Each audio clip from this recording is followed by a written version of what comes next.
The snow fell in thick curtains that December evening, transforming the city into something from a Christmas card, though the reality on the streets was far less picturesque.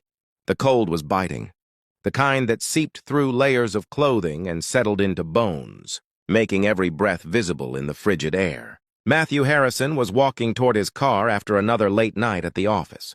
He was 39 years old, with dark brown hair showing distinguished traces of gray at the temples, and he wore an expensive black wool coat over his business suit. As CEO of Harrison Development, a commercial real estate firm his father had founded, Matthew was accustomed to long hours and the weight of responsibility that came with running a multi-million-dollar company. His house was just 2 blocks away, a beautiful historic mansion with iron gates and warm lights glowing from the windows. He'd bought it 5 years ago after his divorce, needing a fresh start. A place that didn't carry memories of his failed marriage. It was far too large for one person. His mother kept reminding him, but Matthew had never been bothered by the excess space. If anything, it made him feel less alone. He was approaching the gates to his property when he noticed them. A woman and a little girl huddled against the stone wall just outside his entrance.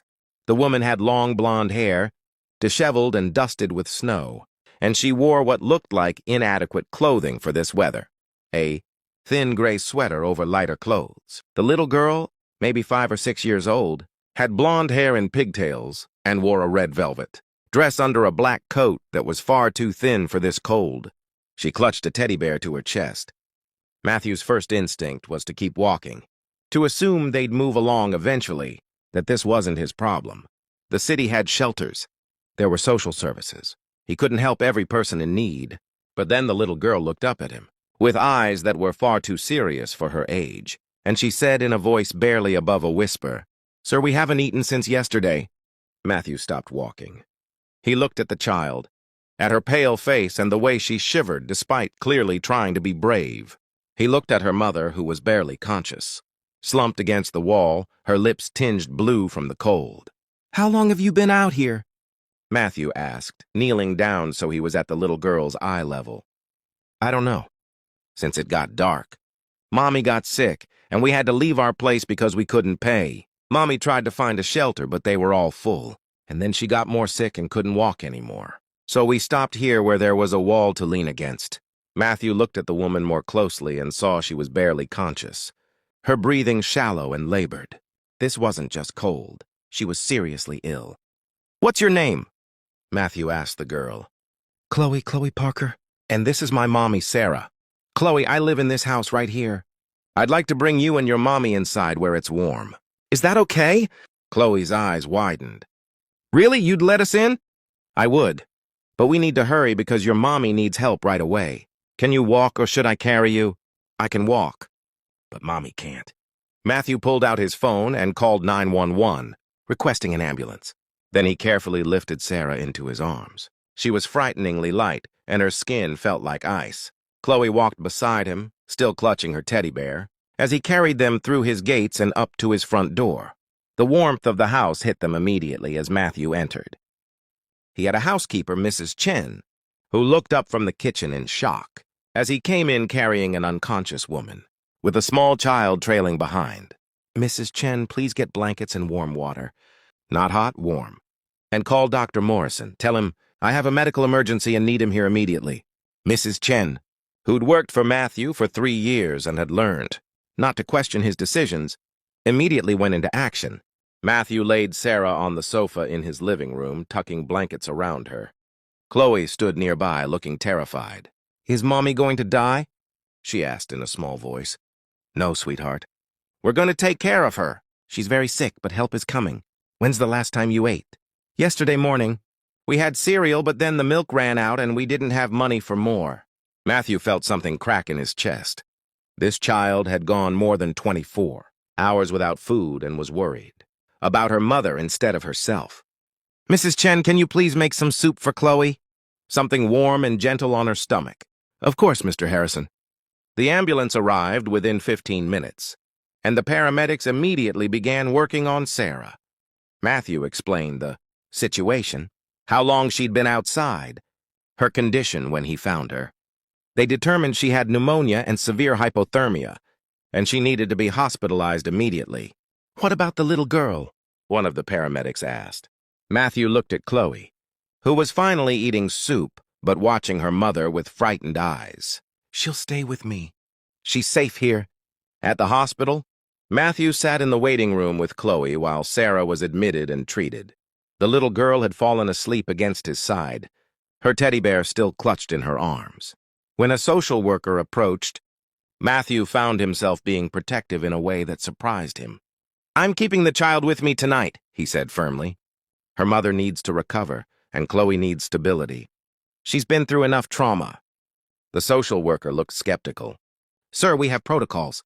The child should be placed with family or in temporary foster care while her mother is hospitalized. Is there family? We're trying to locate relatives, but it doesn't appear there are any in the area. Then she stays with me. I'll be responsible for her. You can do whatever background checks you need to do. I'm Matthew Harrison, CEO of Harrison Development. I own the house where they'll be staying. I'm not some stranger off the street." Something in his tone must have convinced her, because the social worker agreed to allow it temporarily, pending checks and a meeting with Sarah once she regained consciousness. Matthew carried the sleeping Chloe to his car and drove home through the still falling snow. Mrs. Chen had prepared one of the guest rooms, and Matthew tucked Chloe into bed, making sure she was warm and safe before finally allowing himself to think about what he'd done. He'd just taken in a homeless woman and her child. He'd committed to caring for them, for taking responsibility for people he didn't know. It was impulsive and possibly foolish, and completely unlike his usual careful, calculated approach to life. But when he thought about that little girl saying they hadn't eaten since yesterday, about the way she'd looked at him with desperate hope, he knew he couldn't have done anything else. The next morning, Matthew woke to find Chloe standing in his bedroom doorway, looking uncertain. "Sir, is my mommy okay?" Matthew sat up, running a hand through his hair. "Let me call the hospital and find out." "Are you hungry?" "Yes, sir." "You don't have to call me sir. You can call me Matthew or Mr. Harrison if that feels more comfortable." "Come on, let's get you some breakfast." In the kitchen, Mrs. Chen was already making pancakes, and Chloe's eyes lit up at the sight. "We used to have pancakes on special days, before Daddy left and Mommy got sick and we lost our apartment." Matthew felt that crack in his chest widen. "Tell me about your mommy, Chloe. What does she do?" "She's a nurse." Or she was. She worked at a hospital helping sick people, but then she got sick herself and couldn't work anymore. And we didn't have money for rent or food or medicine. Mommy tried really hard, but things just kept getting worse. A nurse. Sarah Parker was a healthcare worker who'd fallen through the cracks of the same system she'd once supported. Matthew felt anger building, not at Sarah or Chloe, but at a system that let this happen to people who'd devoted their lives to helping others. He called the hospital and learned that Sarah was stable, awake and asking about her daughter. Matthew told them he was bringing Chloe to visit and that they'd discuss arrangements when he got there. At the hospital, Chloe ran to her mother's bedside, careful not to jostle the IV lines. Sarah looked better than she had last night. Color had returned to her face, and her breathing was no longer labored. But the exhaustion in her eyes suggested this was a woman who'd been fighting for a long time. "Chloe, baby, are you okay?" Sarah's voice was hoarse but full of maternal concern. "I'm so sorry. I'm so sorry I couldn't take care of you. I tried so hard." "It's okay, Mommy. This nice man helped us. He brought us to his house, and I had soup and pancakes, and he made sure you got to the hospital." Sarah looked at Matthew for the first time, and he saw confusion, gratitude, and wariness all mixed together in her expression. "You're the man who found us outside your house?" "Matthew Harrison. Yes, I found you and Chloe last night. I brought you inside and called for help." "Thank you. I don't know how to thank you enough. We'll be out of your way as soon as I'm released. I'll find somewhere for us to go." "Where?" Matthew asked gently. "Where will you go? You've been homeless. You have pneumonia and no money. Where exactly do you think you'll go that's safe for you and your daughter?" Sarah's eyes filled with tears. "I don't know. But it's not your problem. You've done more than enough. What if I want to do more?" Sarah shook her head. "Why would you? You don't know us. We're strangers who were sleeping outside your house." Matthew pulled up a chair and sat down. "Can I tell you what I see?